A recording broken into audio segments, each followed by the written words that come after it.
You have spent all winter planning out your upcoming summer RV travel, but now fuel prices are on the rise. Don't go canceling any of those plans just yet until you hear my 5 tips to save you money at the pump in this episode of Travels with Delaney.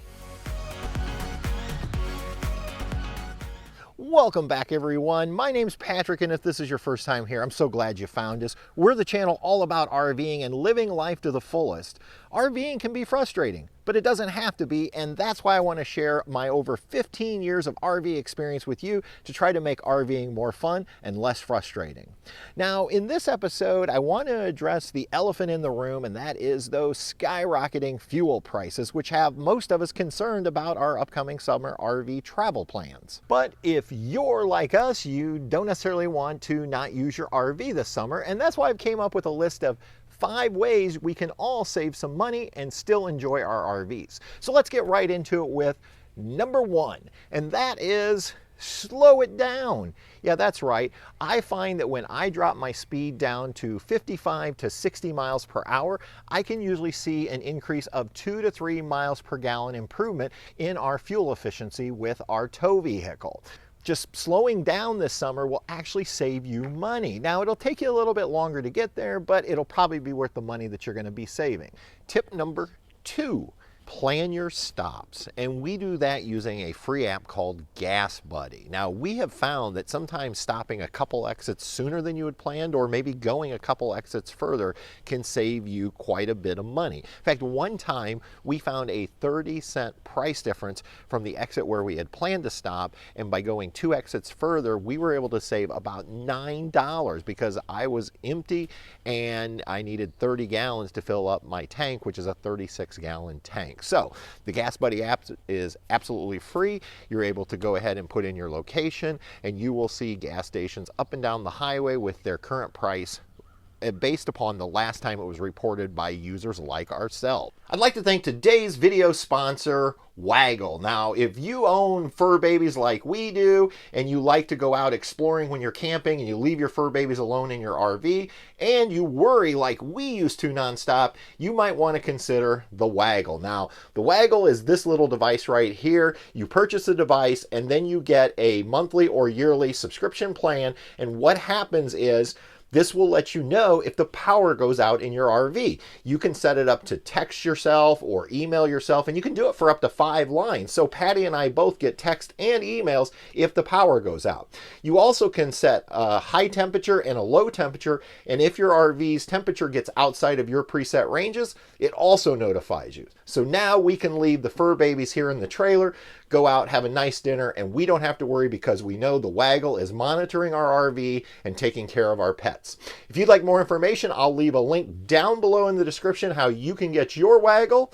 Now let's get back into our list with money-saving tip number 3. Let's go to the actual fuel pump and save some money. And what I recommend is finding discount programs that can actually save you money. And we use the Good Sam's card.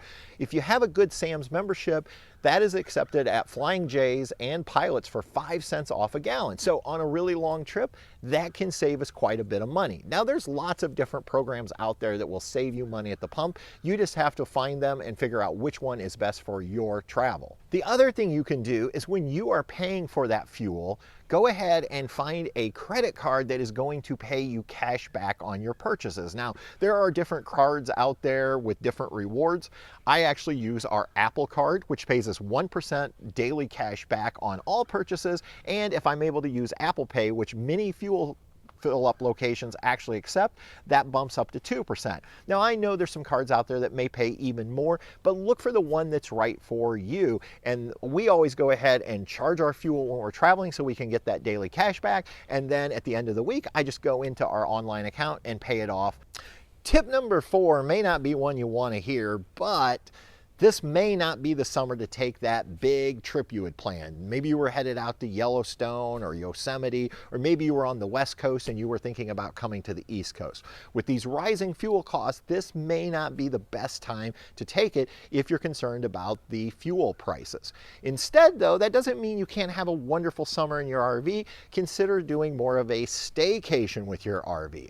I know right here in Northeast Indiana, there are so many options within a 1 to 3 hour radius, state parks and nice private campgrounds where we could actually just take very short trips out and still go out and explore. That may end up being a much more affordable option for you as opposed to maybe a 6, 7, or 8,000 mile round trip this summer with your RV. Now, I'm pretty sure that most of us bought our RV so we could get out and explore America. But again, with rising fuel costs, maybe now is not the best time. And so tip number 5 is, have you ever considered a seasonal site at a local campground? Now, Patty and I did that several years ago. In fact, we had a seasonal lot for about 8 years. Had a really nice lot, overlooked the lake, even came with a dock where we could put a boat.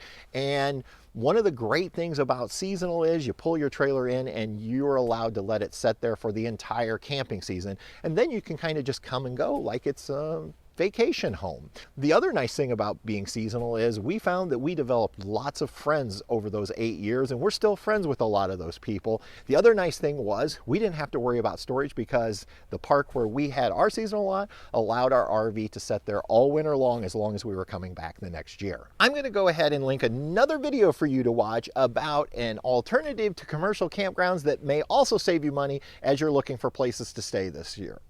Until next time, everybody, we'll see you on down the road. Good night.